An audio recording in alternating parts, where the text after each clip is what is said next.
Okay, so welcome back to Wandering into Wellness. Hi guys. Hi. Hey. Today is an extra special episode because we have a huge group of us here. So I'm going to introduce everyone very quickly, and then I will be essentially hosting the podcast, even though I will take part as well. But I will mostly leave the floor open to these guys. So we have Finn, who everybody knows, hopefully, does the podcast with me. You might have seen me before Maybe. on such podcasts as Wandering into Wellness. Yes. Or in the hot sack in the minds. True that. And then we have Danny, who is a musician, and he is a father of 2 little girls.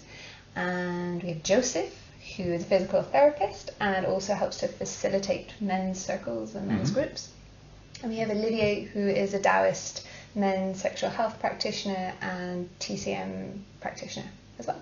Qigong practitioner. Qigong, okay. yeah. Great. Good stuff. So today we are hosting the first of a series of 3 podcasts, where we're going to look at, firstly in this one, what it is to be a man, basically. And then the next one we'll look at what it is to be a woman. And then we're going to have a group where we bring men and women together and we try and meet that dialogue in the middle and see how it is to have a conversation about similar topics. Yeah, that's basically it. Yeah, and what is it to be a man right now? Right now.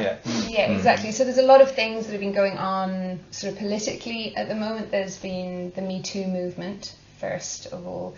And then now in America there's the Stop Kavanaugh movement that's going on. Here in Ireland we've had the repeal stuff. And I guess we were thinking really around, is there a need to take apart or deconstruct male archetypes, so those traditional stereotypes of masculinity and macho-ness that have been around forever, where we think of a man as, I don't know, what are they? Big and muscular and direct and maybe more angry and maybe more decisive and maybe more physical, and they maybe build stuff and do things, get stuff done and wear power suits. And Can we just put in the provider bit there? Yeah. Like you're missing all the nice ones. I was just getting to them. Sorry. Yes, the provider, and but we're talking about, we're thinking about macho. Like Traditional, this, I'm talking yeah. about like macho, not necessarily like what I think a man is, but just how that was. And we're just looking about having a conversation around that. Is there a need to change that definition around masculinity? And how is it to be a man in this situation where there's been the Me Too movement, where the Stop Kavanaugh stuff's going on, and there's all these discussions from women coming forwards, telling their stories of abuse, stories of feeling in the workplace that they haven't been treated equally, feeling like their needs haven't been met, and how is it to be a man? Because obviously that's not an experience I've had. I have the other side. Yeah. So I'm going to say a controversial point first off. Go. So men can't use the word power anymore, but for women it's like the word. It's the buzzword. Women standing in their power. And I think that unfortunately, that is a major reactionary part of the paradigm that's happening at the moment, this kind of polarizing men versus women thing that I think is tremendously unhelpful. And I understand that women feel divested of power and of kind of authority or agency in terms of making change in the world, and they have been. But I think the way you don't go and fix that is by turning the tables. That's my plea to women. Please don't turn the tables, because I don't want thousands of years of what you've had to suffer. Like genuinely, you know. I don't necessarily feel that we shouldn't have to suffer it. I've one buddy who really feels we should. He's like, absolutely, this is woman's time, man. Sit back. We just got to take this. And I'm like, really? I'm not sure that's the way to look at it. Does that serve? Like, does that? I don't think it does. I don't think that's a conversation. But that's I-Fi. Yeah, it is. It's Old Testament. Totally understandable. But it is totally understandable, isn't it? Yeah. It's probably not the best podcast to quote Louis C.K. after. That's absolutely the best one. Yeah. But there was a joke that he used to tell where he'd start off saying, "This is the best time in the world to be a white guy." Or this is the worst time to be a white guy. Okay. It's been amazing, for centuries. You could put me in any era, and I'd have the same privilege I have now. and he talked about, it's going to turn the tables, and we're going to be the bottom of the food chain. We're the top and the bottom. That's just the way it's going to be. And I'm happy about it. I feel this is kind of the same thing that you're saying. But how do you feel about it? Do you like? I really think that's like. I think you. So you have a wife. I don't have a wife. So I like this conversation with me is largely in somewhat of an echo chamber. I can voice it in some environments with women like Lydia, sometimes with the guys who I work with in the shop. And there seems to be some people catching on there, but maybe that's just because I'm this booming, dominant voice, and they're like, yeah, sure. And then they wonder, what the F is he on about? I don't know. Well, for the way I see it is, for any inequality, the person who has less sees the person who has more. Yeah. Mm-hmm. And they are the problem. So whether it's rich versus poor, or man versus woman, I think it's kind of a natural reaction. I don't know what we're going to do about it. Yeah. But I wouldn't blame a woman for having that kind of anti-man attitude. Yeah. We just have to present a nicer version of men that. Yeah. So when you say nicer version of men, do you mean that that's like an emasculated version? Like how is a nicer version of men? Like obviously. That's a good question. Yeah. Without emasculating, I think that's the real challenge for me anyway, because there's still like the things that you mentioned in terms of male characteristics or whatever. There's a lot in that doesn't make me feel good about being a man, but there's an awful lot of those kind of like builder sort of stuff that gives you great satisfaction as a guy. And without those things, I don't like once we start like having women hang all the shelves and men care for all the babies, I don't know that men become better humans for that, and that the women become better humans for that. I don't think that'll ever happen because of biological instinct. Men are like problem solvers, and it's a cliche, but it's true. Women are maternal. I don't think those roles are ever going to be reversed. Okay. But sorry. Do you think men are problem solvers more than women? Well, you could get shelves put up, and you could put the kids or babies in the shelves. Perfect. And you could put them in. You could Finally, easy to look after by both sexes. Everyone could see where they were. And they couldn't roll out of those shelves. No, hopefully not. What if they were well They've been built properly. Yeah. I guess what I'm interested in when I'm listening to you guys talk is what does two things. What does masculinity mean to you? Yeah, what does that term bring up? Like if there are three words that you identify with, and I don't mean that there has to be a collective term. I mean like you specifically, individual men. What are three words that come for you? And also when you're talking about equality, what does equality look like? Does equality have to be that men suddenly look after all the babies and women put up the shelves? What is a version of equality that could be something different than that? Joseph? Good questions, tricky ones. Three words. She's given you that one. Three- Well, three you don't words. have to say. Try and limit me to 3-word answers. I'm really going to struggle with this. I'm going to go for two. Actually, no, I've got 3 words. That would. The original question from the start was, what is it like to be a man in today's world? And so maybe from my perspective of my experiences, what do I need to be more of in this world? And that is sort of vulnerability, or to be vulnerable, to know what it is that I can be better at, and where I'm not being the best version of myself, and to be open to have that conversation and be like, I fucked that up. Is that not just human progress? Is that particularly male? And so maybe that's something. So is it particularly a male? No. Yeah. But that's maybe more of something where The men haven't done well. that we could do that, Okay. rather than be like, no, I'm right. Okay, yeah. That was totally right, and the way we do this, the way we do this is totally right. So we keep on doing it that way. Yeah. Where So that's maybe that conversation, or I've found great growth, I suppose, in that aspect of kind of being open to being more like that, rather than being that staunch, kind of bloke who pretends that's not something he needs to work. Because he knows what's going on. And there's nothing going on, and actually, maybe more just super immaturely masculine. So one of the words. Do you want to give them rather two? Yeah. That's So one word. emotionally, yeah, and the other one is one concept but with two words. Yeah, okay.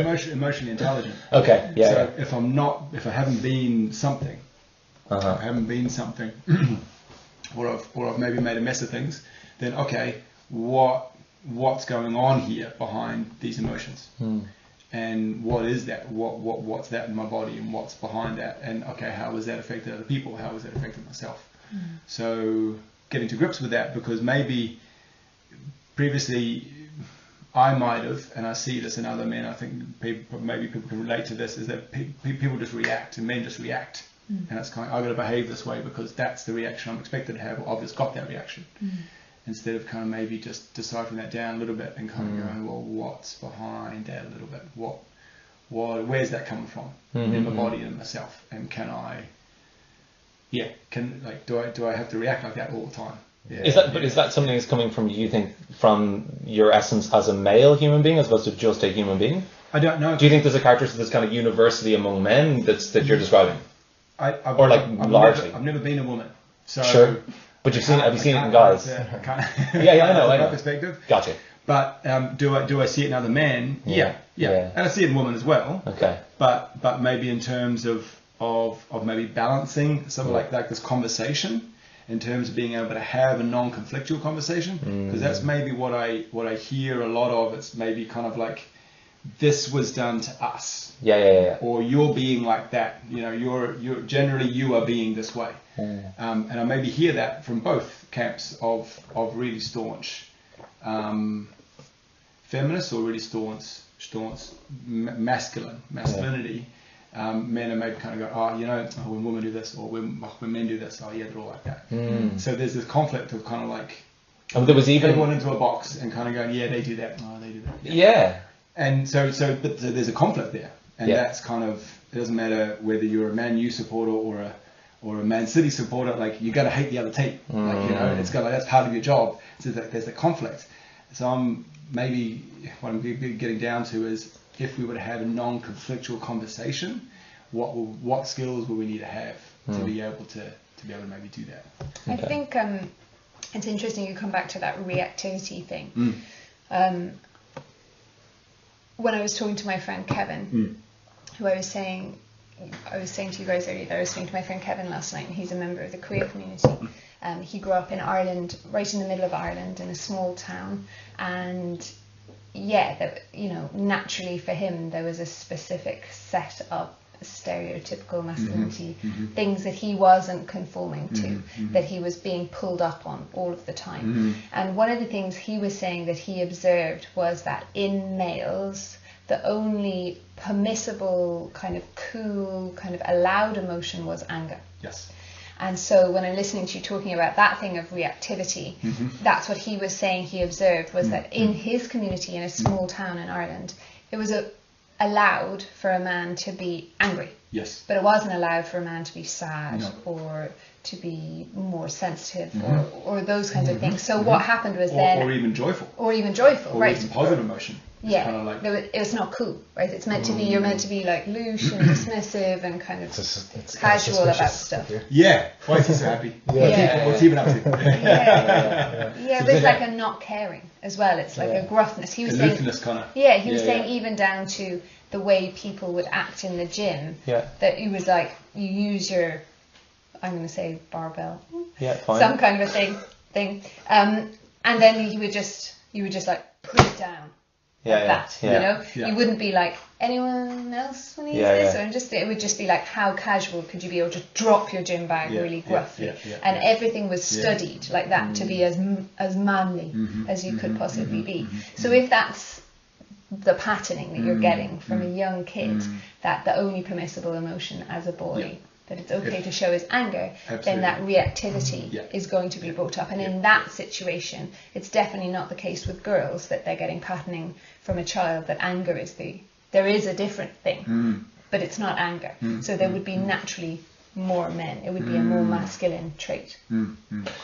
So one of the things on your Men's Shed site was about how, I think it was 95% of all prison inmates are men, and something like 87% of all suicide attempts on the MKP side.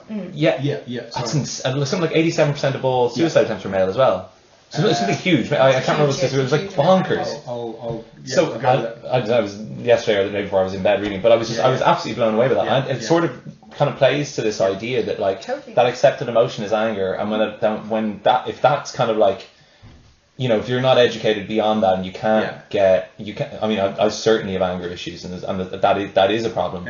But if that's cut off at the knees, but there's no other outlet, then you're sort of into trouble. It's like what's kind of building up, what's building up below that, or what behavior is being driven by that emotion, which is not getting a chance to be released. So what are the behaviors that are driven, and what like that might be behind closed doors. What's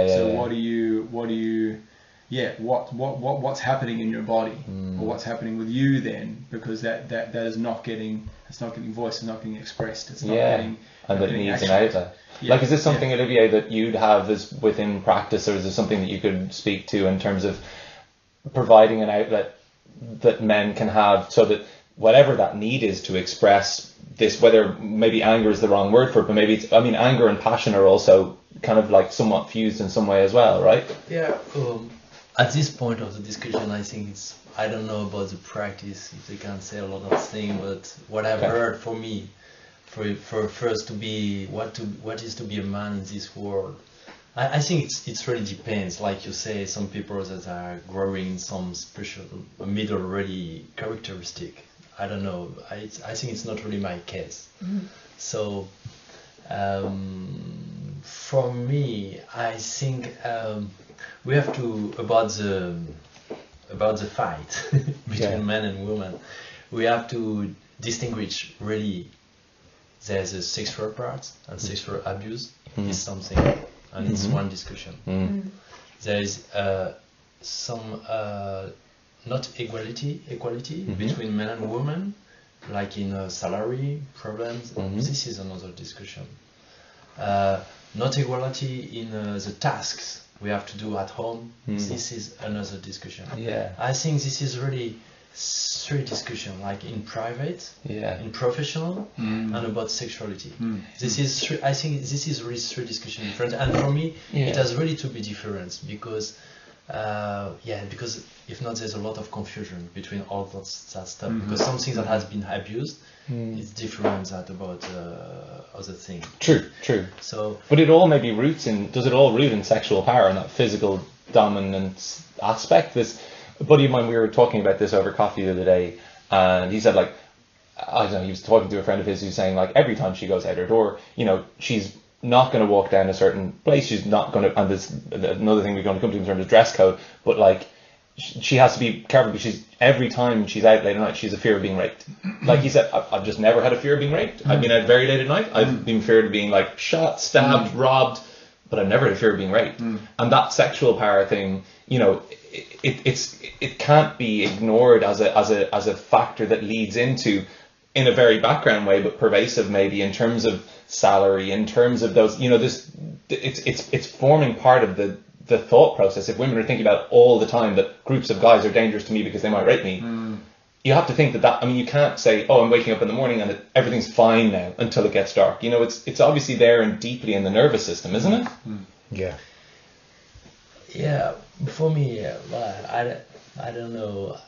Yeah, also it's really different, but also men are afraid to be fight by another man. It's really different. I don't say it's a big suffering to be raped. I don't know what it is. I don't want to know it. I'm just. We're not aware. I don't feel that to anybody. We don't think about it. We are really afraid to be fight by another man. So we have some fear, but our sexual organs are different. But for me, like you ask what is to be a man. For me, I don't know. My question is more about to be a human being.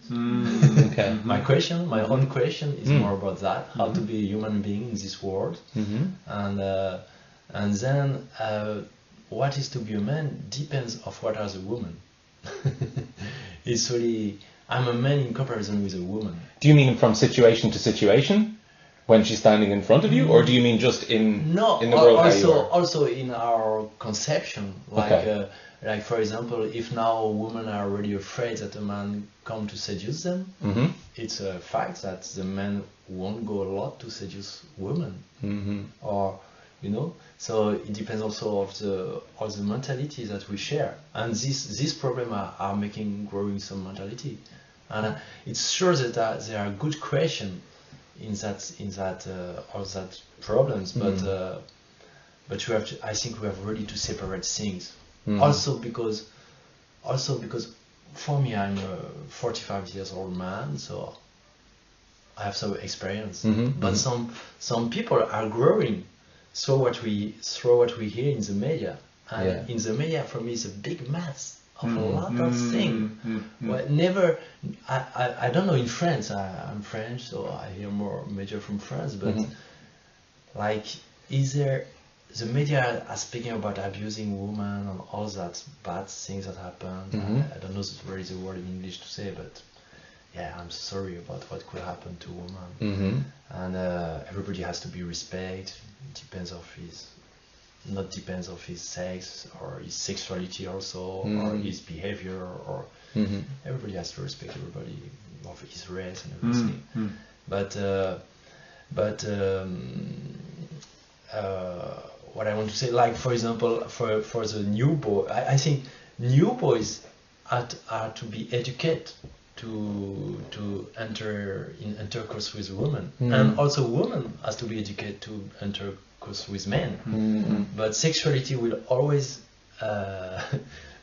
happens, and you know, we have to distinguish what is a violent comportment, a behavior. It is one thing. What is a rude behavior? It is another thing. It's not the same thing. It has to be distinguished. And what is a seducing comportment? It's also another thing. It has to be distinguished, because it's also important to express our sexuality and to go to meet other people. And so for me, it means really is all that thing. Well, that's my point of view.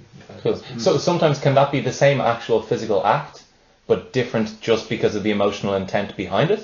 Or are those acts different when you're saying they're rude or they're like sexually aggressive or whatever?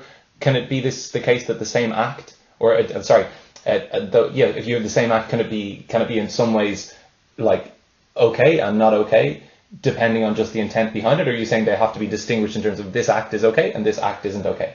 That's what I'm kind of just posing. I think really so. Difficult. Yeah. That's a really difficult point, Isn't because it? it depends the middle where you are. What does Taoism say about it? Like, does it speak to this specific thing? What we could say, like, well, what for my understanding, because Taoism is a big thing, but speak on behalf of Taoism. Sorry. Like, be the guru now. we could speak about a yang channel and a yin channel, and so the yang channel is more the channel that makes the energy going through the spine to the brain, and so it's more about voluntary acting, doing things, and it's more, you know, it's, for example, our yang channels are more our outer part of our body, where it's more the skin is more thick and more strong actually. This part is more yin, where there are my really important things like artery, so it has to be protected. Interesting, because it has to be in to be more protected, because normally I come from the ground, so I was walking like that. So this was towards the front and towards whatever was. And this is towards the earth, and there's not so many animals that can hunt me from the ground. So there's a yang channel that is coming here, so it's more about acting, wishing, and everything. And there's this channel, the yin channel, is coming here down, and is a meeting of all the yin channel, like for example, this part.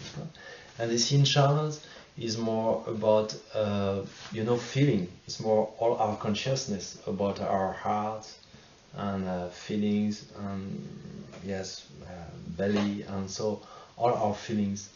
And so, like in a Taoism perspective, we have to balance the both.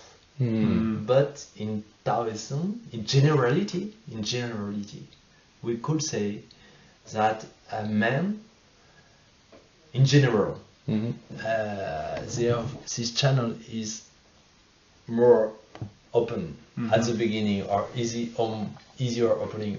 In general, it could be changes from one to the next. But and women are more open here at the beginning. But it's general. So some men could be really open here, and some women could be really open on the young channel. And some women are really young, authoritarian, and everything. That's okay. Everybody's different. But for our own well-being, we have to balance both. So sometimes man has to be inspired by woman, and woman has to be inspired by men. Yeah, true. That's a good point. Yeah, very true. I think it's confusing for men at this stage. I asked a question on Facebook recently to my female friends: when is catcalling okay? And a lot of them said it's never okay. And then another one said it depends who says it. Yeah, that's kind of what I was asking. Yeah. So that's with its perspective, if it's welcome. Exactly, depending on who says it. So that's a confusing thing for men to grasp. As in who says it? As in if it's welcomed. If Brad Pitt says it. As opposed to the builder. Kind of like yelling down at you from the. Or weird Uncle Tom. You know? That's a terrible ride. But then, and then there was another thing recently I saw that was a big eye opener. It was a Twitter thread, and the question was, if men had to go home at 9 p.m, what would you do? And it was directed to women, and there were thousands of answers. And it was, I would go running at night, without a care. I would put my earphones in, close my eyes. I would go look at the moon at night. I'd go to a bar on my own. I'd go to a jazz gig. Or I'd go to thousands and thousands, and it was just, they all had this thing in common. They're being repressed, essentially. They live in fear. Massively. We don't realise. We're just. It's something I hadn't really thought about. Like viscerally, when my buddies said it as well. There's this kind of primal, natural fear that we don't have. Maybe we have it from other men sometimes, but it's. But it's just to crystallise that. It's not just fear; it's responsibility for the fear. So it's this thing that's taught to us from when we're little girls, that you not only have to be fearful when you go out at night, or when you walk to the car on your own, or if you wear a short skirt, or if you have too many drinks, or if you have your drink and you put it down on a table and you haven't left it covered. It's that you have done something. You are responsible for what happens next. So if you walk down the street on your own at night and you get raped, you really shouldn't have walked down that street at night. It wasn't like, and there's a bad guy. It's like, you just have to be a bit careful. There's this woman in India who's done a one-woman show about this, and it's called Be a Bit Careful, and she starts completely naked, just standing on the stage, and she just looks at the audience, just stares, and then after a few minutes, and everyone's kind of, oh God, and then after a few minutes she kind of smiles, and then she starts telling this story about what was said to her as a girl, all the times that she's been told, just be a bit careful, and every time she describes one, she puts on a layer of clothing, and in the end of the play she's wearing like bicycle helmet, goggles, the whole thing, and she's going, this is the layers that we have to build up. If you just be a bit careful, you'll be okay. And so that's the element. It's not just walking around with fear, it's that, and then if and when, really it's when something happens, because there isn't a woman that I know who hasn't experienced this at least once in their life. It's not just that it happened to you, it's that you should have behaved a little bit different and it wouldn't have happened. The blame is shifted. And that's coming from women. That's women talking to women. It's women talking to women, and it's culture. I mean, it's culture. Culture. It's not just, it's inherent in the fact that the first question that is asked every time a woman comes forward to say that they've been raped or sexually abused, what were you wearing? How many drinks did you have? And so it's put on us not just by women, but it happened to me when I went to the police to report something. The first question was, what were you wearing? What possible behaviour could you have done which could have... Why did they do that? Why did these men feel that they had to do this to you? Oh, sorry. No. Sorry, but actually there's two questions in that, because the question of the trials, I mean, who is the guilty? Of the trial. Yeah, of the trial. Who is the guilty? So the man who raped the woman, the man who has been violent, even if she was naked, is guilty. All right. So that's the point. Yeah, but it isn't. Now, but it isn't though. No, it should be. I mean, It should be, right. No, this Okay. one should be. I think we all agree with Yeah, that. yeah, yeah. But now, or perhaps not all, but we have to convince who are not who disagree. Yeah. But now the other point is, in this world, we will never be in a holy world, you know. So What do you mean by that? Sorry. holy world. There will always be some frustrated people. Okay. Some dangerous people. Yeah. Some people that don't care. But why are they only? You say people, but why are they only men? No, I'm not saying to you. Yeah, no. But it's a big question. It is a big question. Yeah, but now it's about, now we have to speak about sexual organs to speak about that. But yeah, so you know, so actually, if I'm not a father, but if I would have a daughter, I will explain her, you know. The same level of responsibility over. Be careful. Yeah. Like with saying the same thing, also yeah. with a man, I will, because me like a man actually, when I walk on the street at night, I'm not a strong man. I do some martial arts, but it helps to be more in self-confidence, because I do some martial arts, because I know also I'm in danger. Somebody can want my wallet. Perhaps it's not. So I don't know the word. It shouldn't be necessary though. Yeah, but I'm afraid also to be fight or to be killed or to be robbed. I'm not afraid to be raped. It's true, and I'm sorry for the woman, but I'm not afraid of that. But I'm afraid also. So like a father will explain to my son, be careful. If you go with a big camera that has a big value in somewhere, people don't have any money. Don't show it like that. Yeah. And if you are a woman, beautiful lady, sexy lady, Lock her up. Don't let her ever. be careful. Just put her in Don't go. Rapunzel. It's because the world won't be holy. So parent of the room. One of the parents of the room, sorry, but parent with a daughter. Yeah, 2 daughters. 2 daughters now. I mean, they're yeah. Okay, so this is the most relevant conversation for you. You need our help because you need to refine your concepts. Yeah, I have another what's the maybe plan? 10 years to think about it. Yeah.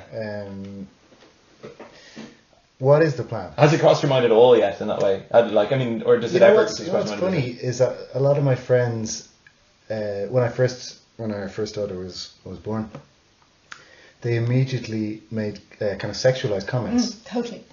Do you Like- you come across that? Yeah. Like, what are you going to do when she brings a boyfriend home? Yeah. Oh, that crack. Okay, yeah. Good luck when You she's know, a and they teenager. still do it, Right. and I'm like, she's 3. Yeah. Like, Yeah. you know, let's Slow your yeah, roll. take it easy. Let's slow down a bit. Wow. And they're not the kind of comments that you would say to a father with a boy. I don't think they would ever. I think you get boys. You get- He's a lady killer. Like he's got an eye for the girls. That happens a lot. But maybe it's a very different yeah. environment, I guess. Yeah. Another thing I've noticed is that boys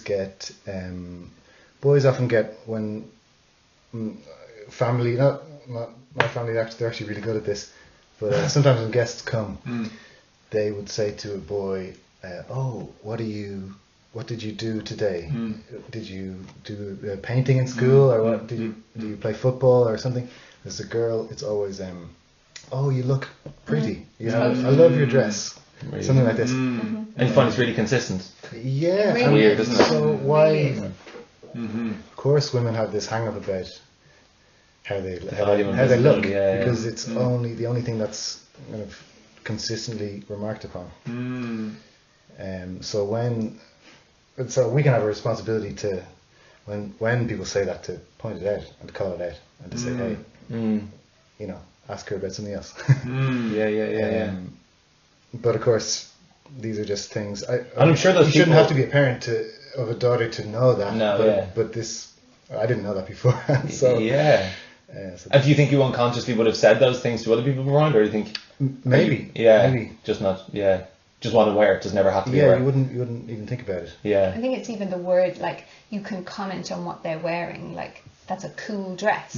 It doesn't have to be like, that's a pretty dress, or Yeah, you look yeah. cute in that dress. Or But that- I like your dress. Yeah, exactly. Yeah. Or where did you get that dress? Yeah. You know, and I think that that's the thing. And culture is so strong. We made a conscious decision not to buy pink things, Right.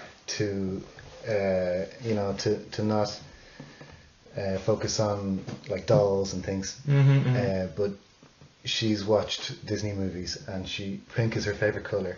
It's interesting, isn't it? She loves being a princess. Yeah. So it's like What do you put it down to? Do you think that's nature? or parents nurture? 0, culture 1. Yeah. Or You, they you just- think you don't think it's nature? Battle's lost. No, it's You not. do think it's nurture? Okay. Culture, 100% culture. There I is- think they go, well, like we had with Ruben, my son, we didn't use like the words good or bad for years to describe anything. It was just, this is an experience we're having, or that's a toy, or whatever. We consciously didn't do that. And then he was in school for 1 week, and he came home and everything was, that's a bad person, that's a bad guy, and you're like, oh my god, 3 years. How quickly it 3 got this. years. We didn't use those words, and then gone. It's the easiest way, simplified way to describe something, To isn't disguise it? it. And that identity thing, isn't it, as well? But back to your question about nature and nurture, there's an interesting story I always come back to with, there was a social engineer called Jack Fresco who died actually last year, and he tells a story about, he travelled to some really distant island in the 70s, and it hadn't been, it was one of the first times foreigners had been there, and he observed like the natives, and the weather, the climate was warm, so everyone was naked all the time, and he observed, it sounds kind of weird, but he saw a couple making love, and he couldn't help but notice how he didn't, the man didn't fetishize any part of the woman's body. He didn't like immediately just focus on the breasts, or he made love to her whole body. It wasn't, oh look, now I can finally see your breasts. So, and he was coming from America, where it was very much, you're not allowed to show this on TV. It's the first thing you see when you're born. So that was immediately, okay, this is cultural. These things are cultural. You grow up learning a certain way, and it just perpetuates. And does anyone know, is that the reason why women have started to cover themselves up as they go into, as society tends to evolve or westernize or whatever the term is it because of the fear of rape? Is that strongly what's going, like what is the body fear that comes about those organs? Religion, no? Is it religion? But there are cultures I don't think that are. Maybe. Is that what it is? Yeah. Maybe. I would say religion would surely be I'd love to know. a massive part. Yeah, I'd say there's a lot of factors, but religion would say would be a huge one. Yeah. There's practicality. I mean, our weather isn't always, Yeah. It's rather In inclement. Ireland, we're not like, oh, let's walk around naked. Like it's very But cold. when you make something forbidden, Yeah. it becomes Yeah. fetishized, and then Usually. that's when you get men. Basically, You want it more. Well, I'm not saying. Well, not saying you want it. I'm not saying but justify. generally. No. I'm not Yeah. providing No, an excuse for no, it. no, absolutely not. No. it But you could make be- like substance, you make that legal, or you make a entry to a club. You have to be 21 instantly. You're Yeah. going to heighten the demand. The perceived value of that is like, oh, I really want that. That's illegal. Or I can't get in there, so it must be really, really good.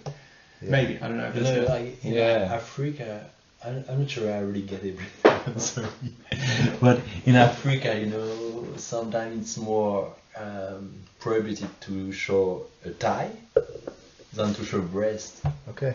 Interesting. Yeah, very interesting. And that's crazy for And, us. and men are not so obsessioned by breast. Yeah. Yeah. Everything you hide, you want to see. Yeah. Exactly.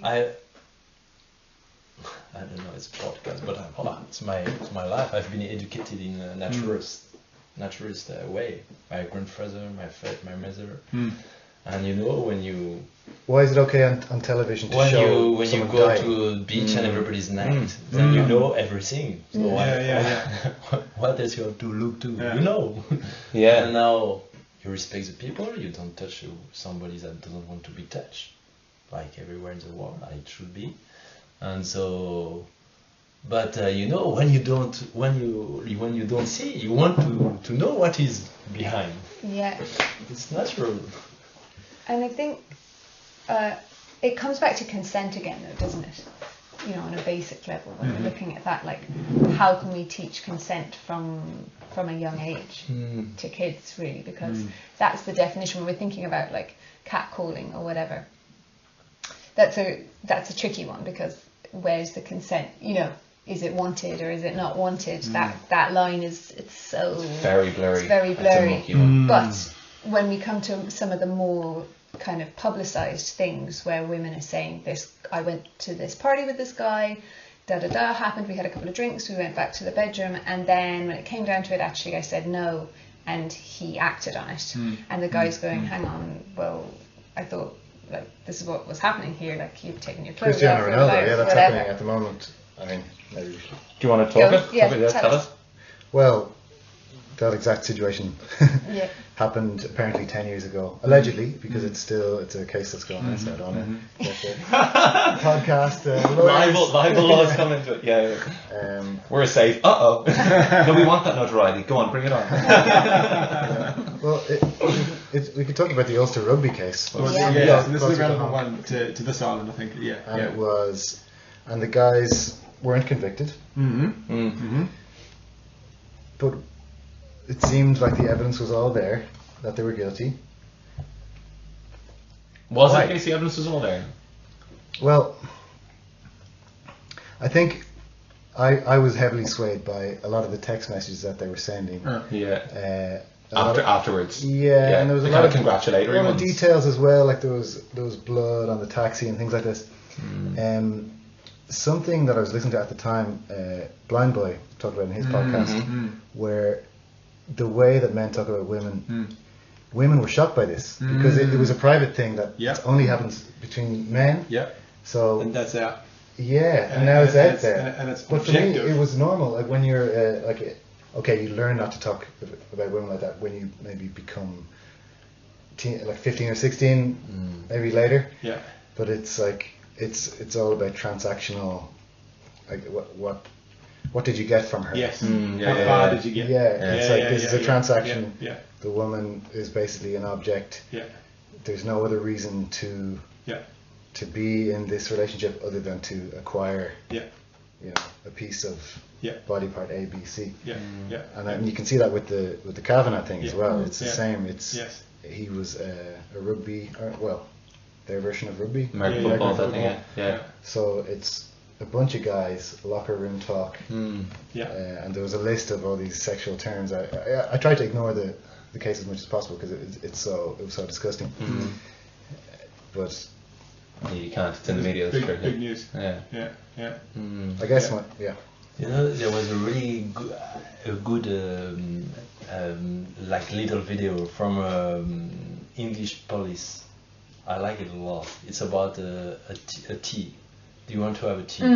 Have you seen it? It's brilliant. It's really brilliant. I haven't seen Like, It explains us. consent. Yeah. It's talking about consent, but they So- liken it to cups of tea. Yeah. So do you want a cup of tea or something? You can help me as well. But then the woman said, "Oh yes," and then so you come home to have a cup of tea, but the woman fell asleep. You don't have to force her to drink the tea. Then you had a beer and she drank and she doesn't want any more tea.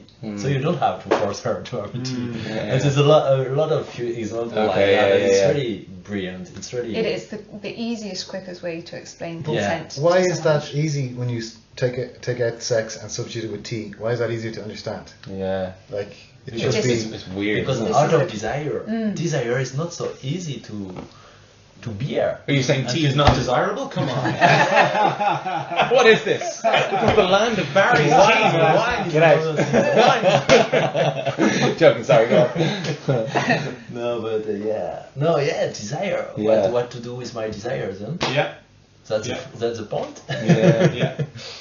Yeah, that's the point. It's not something that's logical or that's preconceived in the same way or can be kind of like said no to as a cup of tea. It's like it's something that maybe has it's good to have this reflection with a cup of tea, to have some pattern in our You can train it then, in maybe. our brain. Yeah. We have to share this pattern to everybody. But then we have to, in the moment, it's not so easy to keep calm, to keep quiet. The cup of tea. Remember the cup of tea? Yeah. But it's not so easy. The desire is something really hard, and it's coming in our head, and so and it's not so easy to tempt. To tame.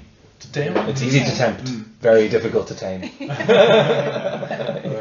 But do you think it's hard for a man to, when he feels he's in control, to say, okay, I don't need to be in control of the situation. I'm going to step back and I'm going to listen to what she says. It should be like that. It should be. Why is it so hard? Why is it hard? I don't know. Why is it Yeah. hard? It shouldn't be hard. And what is the? I'm interested in looking at the links between the sports culture and cases like this, because it seems like there's a massive link between locker room mentality, glorification of big sports personalities, and then a kind of permissiveness of the typical characteristics that come with a successful sports star of like aggression. That's glorified, right, on the pitch. Yeah. Most of the time it's glorified.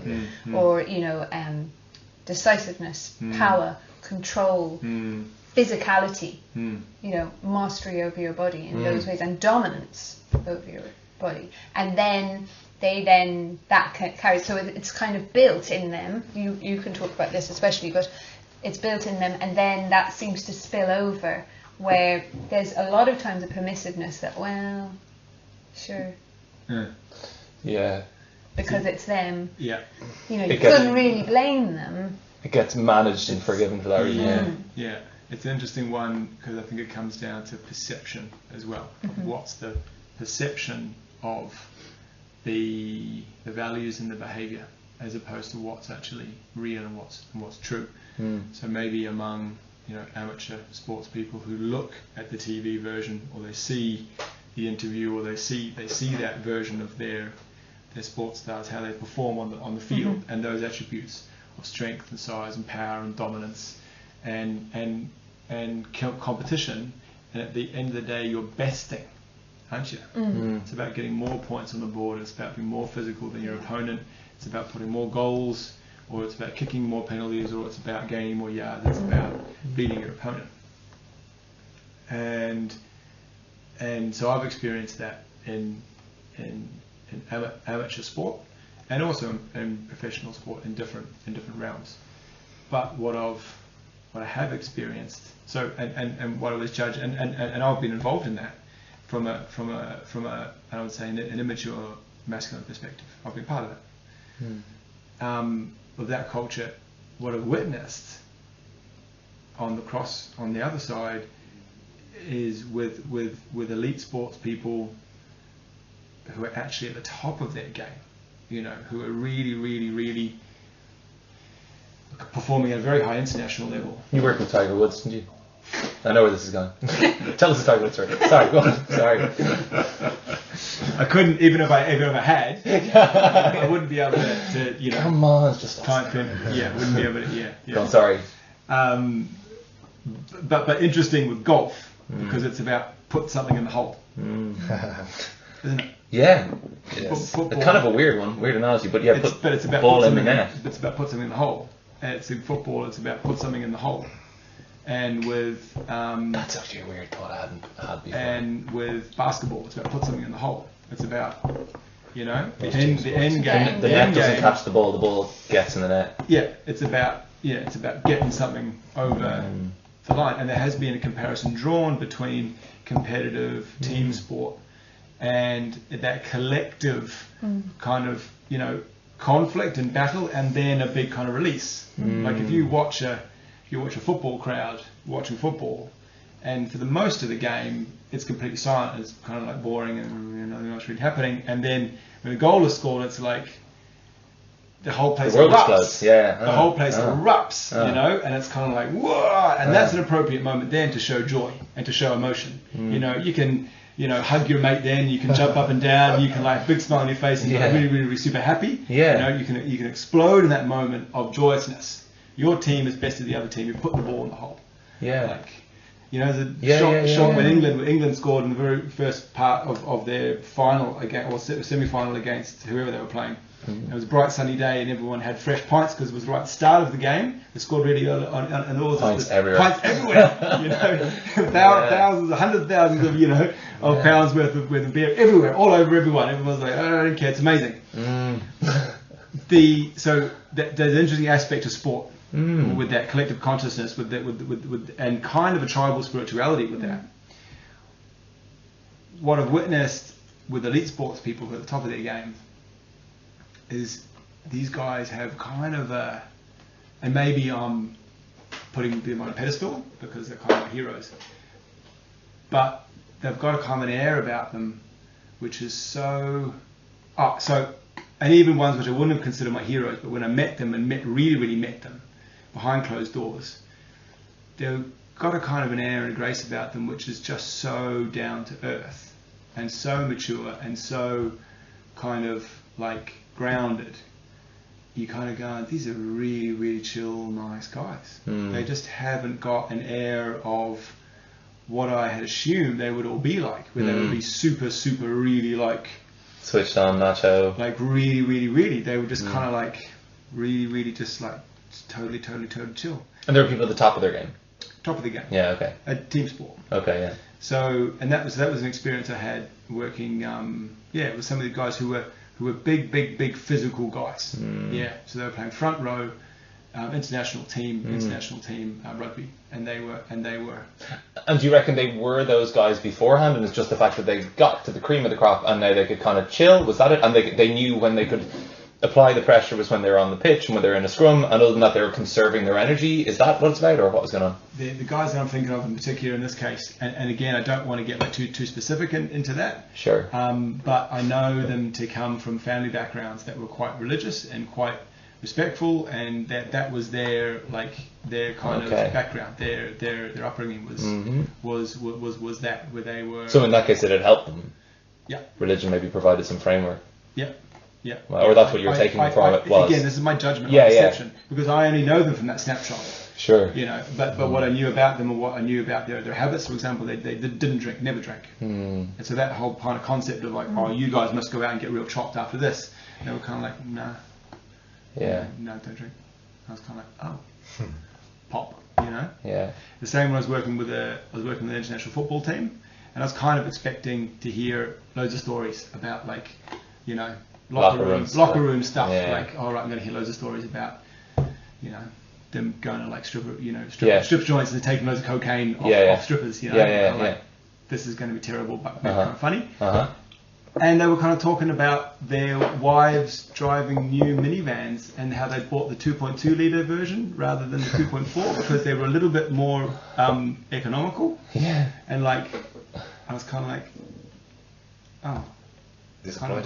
Kind of like, a little bit. It's kind of like, you're actually just all not living up to the thing here. You know, kind of, wasn't living up to that. So the perspective of maybe what the youngster sees or thinks is that masculinity that he maybe perceives from some sports people, and then the reality of what that is maybe two different things. Yeah. So that's really interesting. Because we're only glorifying the 90 minutes that we see on TV. We're not glorifying the human in the entire form. Exactly. Yeah. Or the snapshots that we get. You know. Yeah. So for example, when they go wrong, everyone knows Tiger Woods more now because when he exploded and kind of went a bit off the rails, and then you know his wife exploded at him, and it was all kind of violent. And it was a big And then when without naming any names, but it'd be pretty clear, there's a big Irish sports star who's got a temper in and out of the ring. And there is violence around that sport, and there's conflict around that conflict.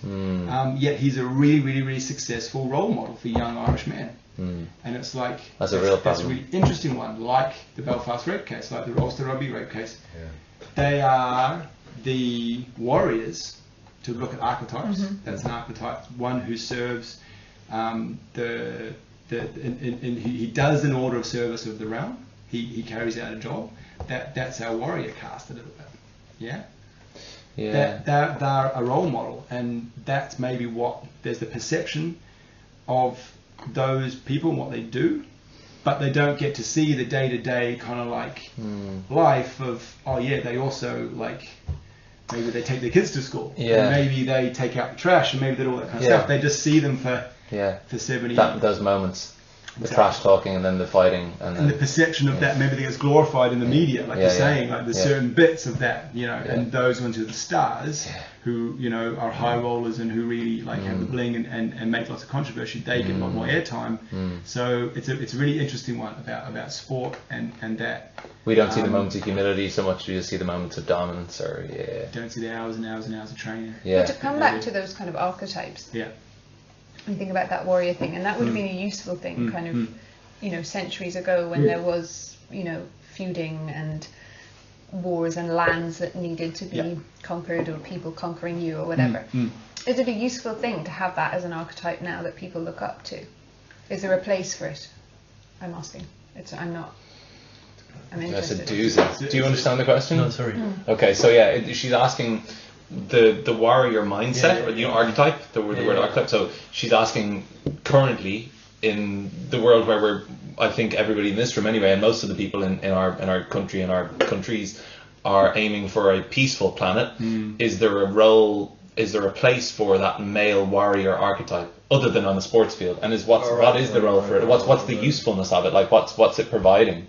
It's interesting. I don't know. Like, there's something about that keeps kind of going through my head about this kind of like passion, anger, warrior thing, right? So like there's a certain amount of, like when you see like firemen kind of glorified in fire departments in New York, when you see those sorts of, I know they're not totally owned by males, but largely dominated by males as industries where they're like, you know, go in, do the job, act like a hero, basically, you know, kind of save the day in a protective way, but it is a warrior kind of mentality that goes into that thing. There's usually like a muscularity to it in terms of an industry. So I think that, there's a duality there, and I feel like it's how we play up to it that maybe defines whether it's useful or not the thing that's useful or not in itself. Like with the firefighting situation, I think it's an easy one because that's like, it's a very protective role, but it's still part of the kind of, you know, armed forces in a sort of a way, but it just happens to be a nurturing part of it. It still requires that warrior spirit to kind of go ahead and do it. But it's not necessarily male. I mean, like this, like the warrior spirit is something it's a big part of the current emergent female archetype as well, isn't it? And one that I haven't got my head around. I really haven't. I'm like, be honest, I haven't got my head around. I don't. So that's a massive part of the Celtic history. There's some really, really famous Celtic warrior queens or warrior, Odysseia, Maeve, they were scary chicks. Riding into scary, battle. not attractive though, right? Or scary attractive? Riding into battle bare-breasted. Okay, so enough. What do we think? Exposing their heart to the world. And like bearing that there, and maybe the idea of scaring the shit out of your enemies is psychological, you know, warfare there. Yeah. Similar to I always thought those are the exceptions. Like the reason I know who Grace O'Malley is because there was nobody else doing that. She's the only woman in our history. Maybe I'm wrong about that. Right. I've heard, because I've heard about this kind of traditional Celtic warrior woman thing, but I feel like that's probably closer to the truth. Well, she was pardoned by Queen Elizabeth, and the story is amazing. Go on. What's the story? Tell the story. Well, she was a pirate, the pirate queen. Right. And it was like the 16th century. I'm reaching far back in my memory here. And she was fighting all sorts of wars. You know, she was the captain of the ship. She had all these relationships with like French and Spanish lords and dukes and stuff. And she was put in a cell in England. I'm sure I'm doing the You're doing it loads of justice. From the people here in the room, we're learning. Well, there's a song, Oh Roshidavahu Walya, Oh Roshidavahu Walya. Gotcha. That's about her. Oh, really? Coming back to Ireland. Gotcha.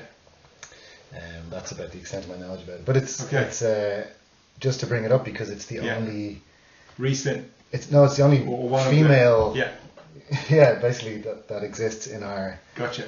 collective. Glorified as a warrior It is a- hero. Yeah, Like Jeanne because it's d'Arc. uncommon. You know it because Jeanne it's d'Arc uncommon. in France.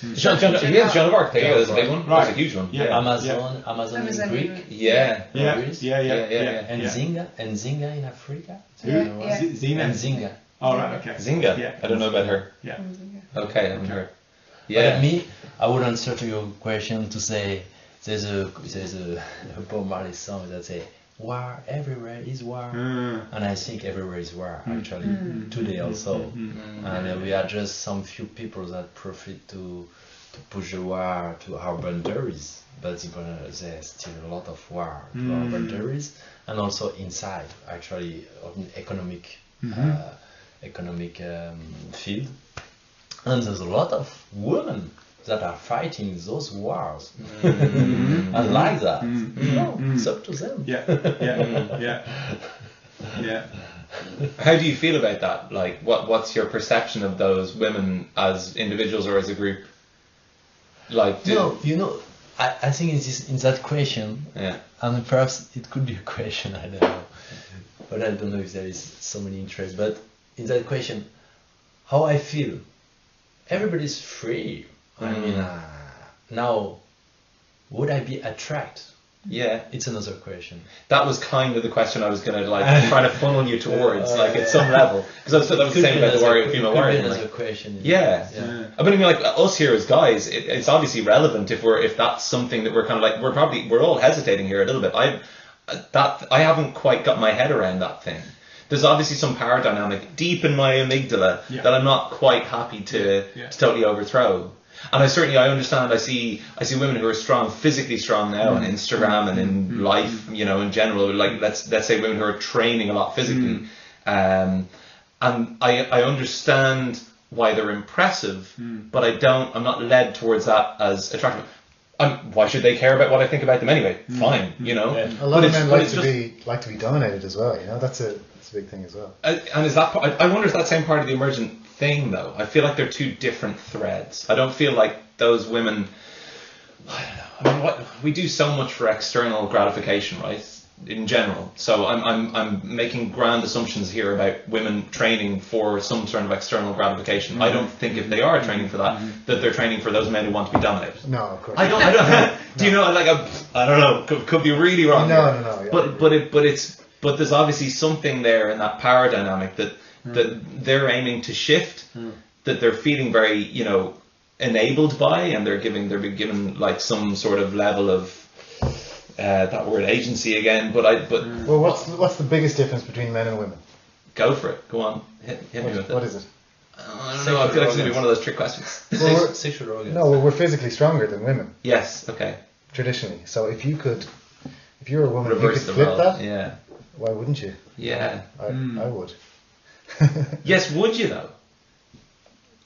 Did you?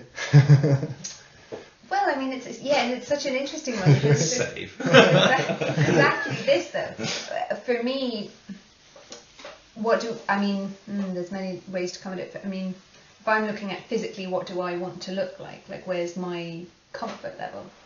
Obviously, my job is teaching yoga, and so I'm physically a lot fitter now than I would have been 10 years ago, and it's a daily part of my practice to be fit, and it's definitely a part of my identity that makes me feel comfortable to be fit, right, and to feel like I can run faster and be stronger. That definitely makes me feel good in myself. Just relative to your old self, or relative to other people around you, do you reckon? Is that impossible maybe to tease out? Definitely relative to my old self. Like, I know that when I had Ruben, after I had Ruben, it wasn't so much that I had put on weight that was a problem for me. It was that I didn't feel fit. And it wasn't, I'd love to say that was just purely like, I just want to be healthy. And there was a huge part of it. There was that. But there was another part of and a part of an identity that I attach to is being fit. And having definition in my muscles. But then there's a tipping point for me. I wouldn't want to be a female bodybuilder, and that's not an aesthetic that attracts me. It's not something I find attractive. Speaking from sorry, go on. So where's the line? Yeah. Yes. Speaking from inside a woman's body. Yeah. why can you can probably lay more framework on why you think women are attaching to that so much at the moment? What do you reckon that's about? Well, yeah, I think when I was thinking about this topic that we were going to be talking about, and thinking about destroying those archetypes, and if we were going to break down archetypes of masculinity and then, you know, maybe femininity, who knows, because that's kind of the next one, but let's talk about masculinity. We went back to reading the manifesto for the group that you work for, which is called the MKP, which stands for Mankind Project. Right. Yes. So the Mankind Project have a little manifesto on their website which talks about how to be a man, and it's a lot of descriptive things of you know, he can identify anger and let it out in a safe way. He can express his emotions. He can protect and serve. He's kind to women and men and children. He's kind to himself. These kinds of things. And when we were reading it, we were looking at it and we were going, well, initially I had read it and just gone like, brilliant, this is a brilliant thing, and that was my initial concept really for this podcast. But then when I sent it to Finn and read it to him and was like, hey, like, this is the thing that I'm thinking, he was like, but if you actually just took away the word he and substitute it with she, all of these points would actually just be relevant. So it's more like a manifesto for how to be a good human. So then we were kind of teasing apart in my head. I was going, well, what is, if we don't ascribe to these typical macho feminine things, what is actually the difference between being a man and a woman? I mean, apart from obvious like physical genitalia stuff, like what is the essence of man and the essence of woman? What's the difference between those two things? Back in the day it was easier because you had that, like, the woman was curvy and the woman was soft and the woman was feminine, and that was, and graceful and demure, and that was what was attractive, and the man was like big and strong and muscly. And now that started to change, like it went into the waif thing with the Kate Moss era, and it was like thin and gaunt and small, and you know, it was denial, you know, and control over food. And then now it's strong is the new sexy thing, and there's even another one now which I keep forgetting what it is, but it keeps moving through those things. So why is it that strong is the new sexy at this particular point? One would have to think that it's not only a backlash against the waif that was before, but also against this emergent power. It's sexual politics. It's sexual politics. It's about going like, we're moving into a place of power. Of going, no, actually, I have power too. We've looked elsewhere for it, and this is actually maybe where this is the next opportunity. Do you think men are threatened by that? I think some men are, for sure. I think change is uncomfortable in whatever form, and when you change a dynamic, certainly within a relationship, be that two people or be that a community or be that a world at large, there's friction that's going to be there because there's been patterns that people have learned. Or you sit in that box and I can do this to you and you'll behave this way, and when you suddenly behave a different way, they're like, what? Hang on, no, you were meant to behave this way. So yes, I think people are threatened by that. But that's not just, I mean, we're having a women's one later, right? So there's a women, I'm not saying that women are absolved of responsibility.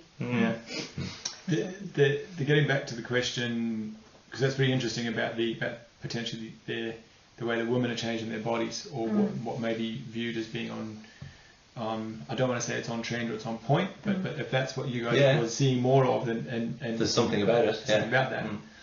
Getting back to the question of what the warrior archetype, and is that positive, or how, is it the way a man is? And you mentioned the Mankind Project. Just to give a little bit of context on that, of what might be viewed from that philosophy, is that there are 4 major male archetypes, and the warrior is one of them, and that to be a balanced man, or in your balance, then, or balanced person, that the opposite archetype is also present and also has reflection on that archetype. So the opposite one could be the magician, or could be the thinker, or the one that looks within, and the one that is introspective. And it's interesting when you bring up firefighters and that hero archetype, and looking at warriors, a big part of that is well, when do I serve? When do I get involved? And when do I commit? When do I open fire? When do I hold back? And when do I keep peace? When do I enter a burning building? And when do I stay back and keep people back? And call for help? When do I try and hit the ball, or when do I pass? There's no training for this. You don't learn it. You have this is experience. Exactly. This is experience, or this is reflection back on kind of going, oh, I did that and that didn't work out. Next time maybe I'll see it differently. And this is where I think possibly men, or the culture of masculinity maybe is lost, is where you don't get mentorship happening. Absolutely. When you get a lot of men at the same stage and the same age together in one place at one time, like a load of young rugby boys, who are all in the same group, and they're all with the same hormones, and they all don't know what the fuck they're doing, or maybe think they do, or you know. And there's no younger ones and there's no older ones, whereas maybe perhaps this might continue with the female culture a lot more, because there's still a rite of passage there. Maybe there are granddaughters and there are daughters and there are mothers and there are grandmothers still having that communication, still having that time together, possibly. So a long-winded way of answering that, or to come back to that, but there are the archetypes, but the balance between them of like those guys who rushed into that building are all called heroes. There's a lot of firefighters who didn't rush into that building and are still providing for their families. They're still there. But we haven't glorified that a little bit. Because maybe their magician archetype was a little bit more like, that's going to fucking go up in a ball of flame. Or actually, I'm not going to punch that guy because I'm going to get a red card, or I'm going to get taken to jail, or and so those guys are maybe not heroes, but they're there. And they're less glorified. Is it the case that really, when you're looking at this discussion between, so most of us have agreed we need to deconstruct that old macho thing, and the question then is, well, how do we recreate a new? What is the new masculinity? Like, what are the words? And is it in fact the case that that isn't the question that we need to be asking? It's actually that it needs to be brought right back to the basics of the difference between the person who just have to wrap it up. The person who is glorified or does the right thing versus the person isn't, is that their intention is to serve. So if we come back to our learning with our kids and we come back to our children, is that we change our essence of society to be going that what is glorified is not the one who gets more, who achieves more, it's the one who serves more. So what if we taught our children that by sharing they gain rather than they have less? And if then the whole of society was beginning to be set up on that way, and then their essence was that the person who was the hero was just as glorified as the person who was holding back, because they're both serving. And is it that? Is it something around that? I mean, that's a very broad, sweeping thing. This is a brilliant way to, I think it's the only way, the only salvation. I mean, it's very cheesy. Teach your children. But it's the only way, because we have this deep cultural framework or whatever. Memes or just repeating the same, exactly. Exactly. So it's a template for society. It's kind of coming back to what your core value is. I think that's something which I keep hearing over and over again recently. People keep bringing it and saying it to me, and it really resonates with me. It's like, what is the core value? Like, do I want to have loads and loads and loads of things and bling, and have done lots of stuff and feeling that way and gain my identity through that? or do I want to have loads of spare time where I can authentically connect? And it's also about having your reward centers internally as opposed to externally referenced, isn't it? Because it's about like that person who ultimately, you hear people who are anthropologists is the wrong word, philanthropists who give a lot but super quietly, like they never want to be found out. Anonymous donors, and they understand the value in that, and that's kind of what it is. But you can't. How do you teach a kid to, like, as you're talking about rewarding it? I'm talking about like not rewarding it. But getting them to understand that there's an internal world. I mean, that's a very nuanced thing for a kid to pick up. It's a subtle, really, It's really subtle. Yeah. I mean, it's powerful. It's very powerful if you ever have done anything like that. But it's not a. But everything in our culture screams the opposite. Yeah, exactly. You look at the front cover of a magazine. It's the richest person. Every single thing. So you might tell your kids this, but the whole world is telling them to the opposite, like you're saying about really day one. So it needs to be a cultural shift, global cultural shift. I don't see it happening in our lifetime. I think some sort of catastrophic situation has to occur for us to start again. But that's maybe this is another podcast. That is another podcast. Oh my god! Drop the mic. But yeah, I mean, I think that there's a feeling out there that we're coming to a certain point of like impasse around some of these things, and I think that's that's what we want to try and avoid with having 3 podcasts. Do you think we can save the world? I don't think so. But it's about being curious and continuing to ask the right questions. I think so. Continuing of ourselves and of society. Exactly, and making a small change that we can affect. Which is, we can change what we do, our actions, and if we want to see a different world, well then we've got to be different in the world. I think that's big time. But for me, I think we don't have to buy another archetype. We don't have to buy build up another archetype. Because I think in the nature there are so many forms. So everyone is different. And the macho is a good one. And some women like some macho. Some women don't like the macho. Okay. But some woman likes the macho. He's not a bad boy because he's a macho. He's a bad boy because he disrespects somebody. He forces somebody to do something that doesn't want to do it. He doesn't. But like you say some woman person could like to be dominant, but some men also could like to be dominant. So many forms in this world. And this world to be free. I mean, we don't have to buy a new archetype. Now, what you said about sharing to teach children how to share and how to serve. I think it is. If we don't want to make a war against the other, everywhere we have to go in this direction. Surely. But I think we have to let the world to be free. A lot of forms can live together. We don't have to put on intellectual things. Men should be like that, or some men are. They've got different behavior, different comportment. They want different things. It's okay for men to be sensitive. Some men could be sensitive, but some men could be really strong. They like to fight, and they're like, it's okay. Let's go to have some fight. We like it together. Okay, but do it in a safe way. It's okay for them to be both at different times. It's okay. That needs to be fluid. The warriors who went away and were warriors and did that. They didn't need to be that when they came home to their village and with their kids and their children. They didn't need to bring that battlefield home. They would have a process to clear that and to drop that and to come home and not be that. To be the lovers and to be the fathers and be the grandfathers. That's a major teaching, isn't it? That's a really major teaching. That's the difference. You can be both. But how? That's tricky.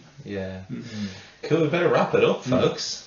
Thank you very much for your chat. Thank you. Got a lot of perspectives. That's great. Deadly. I'm really looking forward to hopefully having you guys on again in some more of a mixed community with our more female counterparts, so we can kind of chew more of the cud, I guess. That's really it.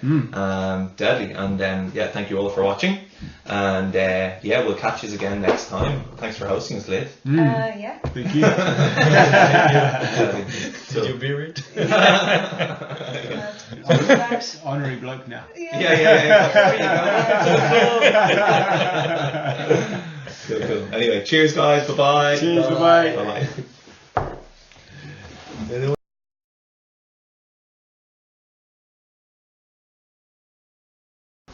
So welcome back, Finn and Lydia here from Wandering into Wellness. I thought it would be interesting, since we were talking about protein powder and how that supports our muscles and helps us in our exercise, and that I would challenge Finn to a wall squat. Okay.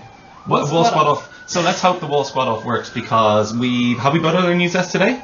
We have. We had a news test. So it's like news test in this morning. modern day ready rec. It is fuel for the muscles, and you guys can go to newsest.co.uk and you can use the code wellness15, which is our coupon code, a very special little coupon code. So you get 15% discount of all Newsest products, which we are big fans of. We don't really support any other kind of companies in this sort of way. We're not supported by any other companies in this way, but we're really, really keen on Newsest, and we're just like nerdy big fans, really, aren't we? We're big nerdy big fans. Yeah, there we go. Yeah. We want to spread the Newsest word. So we are going to do a wall squat off and see who lasts the longest. I feel like I'm at a disadvantage because I've already took 2 classes today and just done a big, massive exercise this morning. That's like, I know it was did like, a workout like 7 million hours ago. But and anyway, cycled twice it's a today. fair contest. It's a fair contest. Let's go. So if I fail, I'm like doubly failing. This hurts. Yeah. Okay, so we're going to set the clock backs here. Against the wall. Well, I mean, everyone will just see who fails. Really, Excuse my language. Backs Flip. against the wall. Slide down. So your bum needs to be parallel to your knees. There we go. There we Nice. go. So Finn, whilst we're in this wall squat, I think I would challenge you to finding some interesting things to say about the letters of Newsest. So tell us some facts about Newsest, beginning with N. N is for? N is for not the protein you'd imagined. Whey protein is the obvious one, but this one is a European golden pea. U. U is for ugly, not us. We are all we're based on the beauty of vegan protein, and ugly is animal agriculture that's intensive rearing, and this is not an ugly product. This is a really product that is like right? clean inside and Z. out. Z's an evil one, eh? Z is for all the zeal you can muster out of a day. Newsest has got like a squillion health ambassadors, top tennis players, top rugby players. Oh, Finn's slipping. They've got like all the New Zealand rugby team on it, like Mananu and all these sorts of amazing guys, and that is because it makes you perform. It's not because they're paid by it. They literally don't get paid anything by Newsest. No, that's super cool, isn't it? E. E is for goddamn ethics. Ethics in a company. So when Newsest approached Dr. Robert Verkerk of the Alliance for Natural Health 3 years ago to produce a multivitamin, he said no, because you'll make me compromise on my ethics, you'll make me compromise on my standards.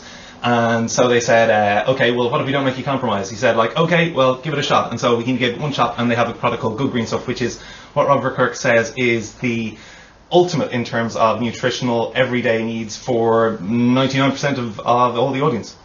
Go on. Is it E? S. S is for sweating. If you're a fan of sweating, then Newsest helps your muscles recover big time. So you've got leucine, arginine, valine, isoleucine, all the ones that are really key amino acids for growth hormone. T. T is for teetering on the brink of failure. But yet, luckily, we took our Newsest, and so we're just going to make it through. Yay! Yay, we Let's see. We haven't failed yet. No. How much longer do you reckon you've got? I'm reaching, we're shaking. I'm reaching, shaking as well. I'm like, where is it hurting most? Quads. Yeah, but where in the quads? The front of them? The middle of them? Yeah, ditto. Oh, burning more than shaking though. So bad. So we probably finished. Okay. One of us has to fail. Remember our code. Holy. Remember our code. Wellness15. Wellness15. Newsest.co.uk. Go. Best of luck. I win. Yay!